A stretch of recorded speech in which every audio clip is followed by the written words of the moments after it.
안녕하십니까. 부천 성모 88정형외과 대표원장 안치영입니다.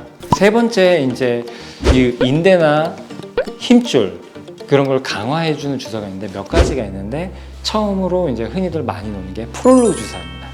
엄밀히 말하면 프롤로 주사는 저희가 인대 강화 주사라고 흔히들 많이 알고 계신데요. 우리 몸에 뼈에 힘줄이 붙거나 인대가 붙는 부위에요. 고농도의 포도당과 마취제를 넣어가지고요. 그 부분을 증식 치료를 하는 겁니다. 이 주사는 제가 환자분들한테 꼭 설명을 드리는데 이 주사는 맞자마자 안 아픈 주사가 아닙니다. 이 주사는 맞고 나서 하루 이틀 정도 많이 뻐근하실 수 있고 이 주사를 여러 번 시행을 하게 하면서 이 말 그대로 뼈에 힘줄이 붙거나 인대가 붙는 부분에 증식을 시키는 효과를 냈기 때문에요. 장기적으로 봤을 때는 치료의 효과를 볼 수가 있고 이 약해져 있던 인대나 힘줄 부분을 강화시킬 수 있습니다. 그러면서 이제 동시에 많이 같이 사용되는 것 중에 하나의 주사액이 DNA 주사라는 겁니다. DNA 주사라는 거는 정확하게 말씀드리면은 이제 저희가 부르기 편하기 위해서 DNA 주사라고 하는 거지, DNA 성분은 대부분 어떤 게 되냐면요, 연어의 정소에서 그 폴리뉴클레오타이드라는 그 물질을 뽑아냅니다. 그걸 뽑아내가지고 그게 이제 저희들 흔히 DNA 주사라고 해서 관절에만 쓰는 걸로 알고 있는데 원래는 그게 처음으로 개발된 거는 화상 치료로도 개발이 됐었습니다. 화상 치료는 어떤 거예요? 여러분도 아시다시피 저희가 이제 뜨거운 물이나 뜨거운 불에 화상을 입을 경우 피부 조직이 손상이 됩니다. 피부 조직이 손상이 되는데 그 피부 조직을 약간은 그래도 회복시켜주기 위해서 그 DNA 성분을 활용을 하는 건데 그거를 관절에 활용을 하는 겁니다. 특히 아까 전에 제가 또 말씀드렸듯이 관절 강내에 주사하는 것보다는요, 인대나 이제 협착증이 발생할 경우 인대 신경 그 주변으로 인대들이 많이 형성이 되어 있습니다. 그 인대들이 많이 퇴행성 변화가 일으키면서 돌처럼 딱딱해지고 거기에 염증이 발생하는데요. 그 부위에 대해서 주사를 하거나 아니면 뼈와 인대 아니면 힘줄이 연결된 데에 그런 DNA 주사를 했을 경우에 치료 효과를 볼 수가 있습니다. 그리고 이제 마지막으로 요새 이제 제일 많이 사용되는 것 중에 하나가 콜라겐입니다. 콜라겐은 쉽게 말하면은 우리 몸의 모든 몸을 구성하는 성분 중에 하나라고 보시면 됩니다. 그 콜라겐의 결합 정도가 딱딱하게 되면 뼈가 되는 거고요. 이게 아주 이제 느슨하게 되면은 피부 같은 살 같은 데도 콜라겐입니다.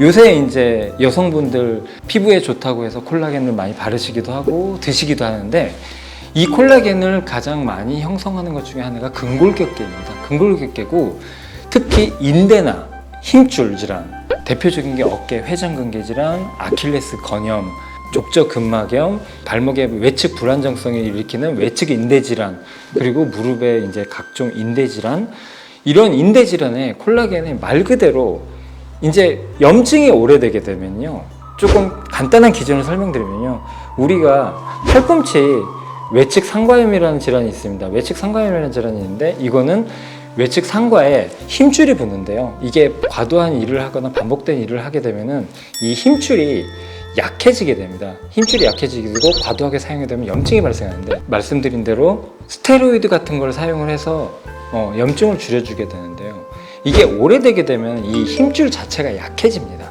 힘줄 자체가 약해지는데 우리는 계속 손을 써야 되잖아요.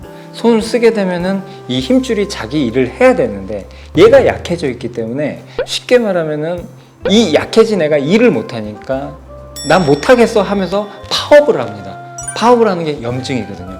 그러니까 이게 악순환이 반복되는 겁니다. 얘는 약해졌으니까 일을 못하니까 염증을 만들어내고 이 염증이 또 힘줄을 약하게 만들고, 그러니까 자꾸 재발을 하고 결국엔 수술까지 가고 이런 악순환이 반복되는 건데요, 이 약해져 있는 힘줄에다가 저희가 콜라겐을 주사를 해서 그 힘줄의 성분, 인대의 성분을 주사를 해서 얘가 조금이라도 튼튼해질 수 있게 도와주는 방법입니다. 제가 뒤에 말씀드렸던 이 세 가지 방법은 말 그대로 치료를 위해서 하는 방법이기 때문에 이렇게 크게 주사를 세 가지로 보면 되고요. 제가 지금까지 말씀드렸던 건 세 가지 주사는 관절에 적용이 되는 거고요. 환자분들이 또 관심 있는 것 중에 척추에 주사 놓는 방법이 있습니다. 대표적인 게 신경차단술, 선택적 신경차단술 등 여러 가지 신경차단술인데요, 여기에는 보통 염증을 줄여주기 위해서 스테로이드가 조금은 들어가게 됩니다. 그리고 스테로이드를 써서 일단 염증을 가라앉히고 통증을 가라앉힌다면요, 그 밖에 뭐 폴리뉴클레오타이드든 앞에서 말씀드렸던 DNA 주사든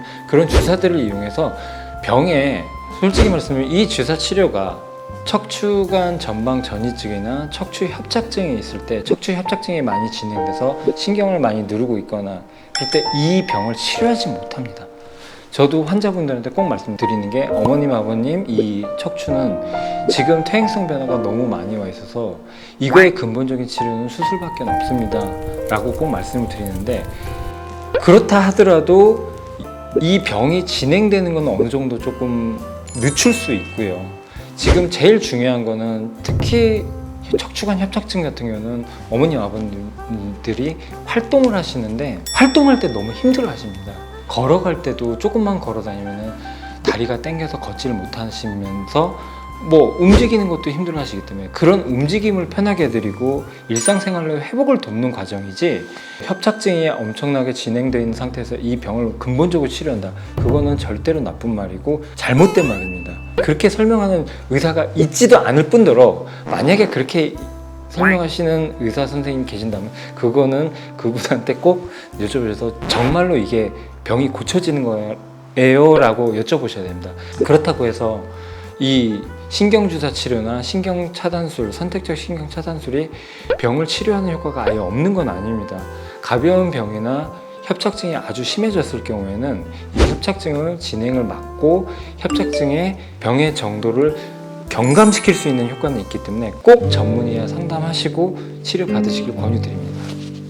일단은 환자분들이, 제가 이제 오늘 다 말씀드리지 못했지만 이런 주사 치료에 대한 오해도 많으시고 주사 치료에 대한 불신도 많으신 걸로 알고 있습니다.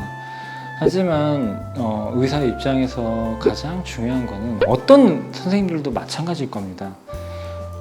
저도 마찬가지고요. 환자분들이 주사 치료를 했을 때 제가 가장 듣기 좋은 말이 너무 좋아졌어요, 너무 감사합니다, 이 말을 들으면 솔직히 말씀드리면 정말로 기분이 좋습니다. 정말 기분이 좋은데, 그건 저희 모든 선생님들의 공통된 의견일 것 같고요.